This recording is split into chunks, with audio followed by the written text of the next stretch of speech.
She wanted a 2-in-1 cake for her 2 boys, and we delivered exactly that. Stick around to see how we made it. For this cake, I was making 2 1 kg cakes, and normally a 1 kg cake is usually 2 layers, but since I was cutting some part of the cake to make the track in which the train would pass through, I am using 3 layers for this one. The flavor for this cake was bubblegum and funfetti. I started off by cutting a section from the 2 layers so that I could be able to make the track, but I forgot to record that part. So just ensure the pieces you cut off is enough to fit the track, leaving a small space so that the train would be able to pass through. Then for the 3rd layer, I supported it using a smaller cake board to ensure that it does not sink into the hollow part, that track part. I secured the bottom slices to the cake board using the glucose syrup.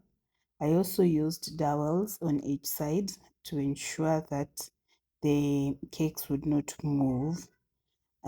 So the biggest parts here is just aligning the cakes and trimming them to fit. So ensure that you trim your cakes and level them before decorating.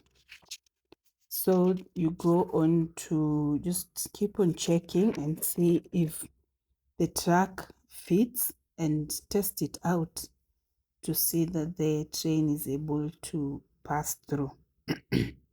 So that is basically most of the work that you're going to do with this cake. Then when you're happy that the train is able to pass through the 2 cakes, then you can go on to decorate the final coat. For this cake, I was going for 2 themes. One was Paw Patrol and then the other one was McQueen. Next was to transfer the 2 cakes into one big board.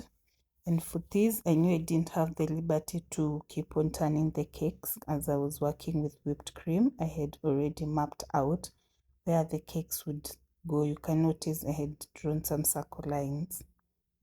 I secured the cakes to the larger board using a double-sided tape to ensure that they did not move around during transportation.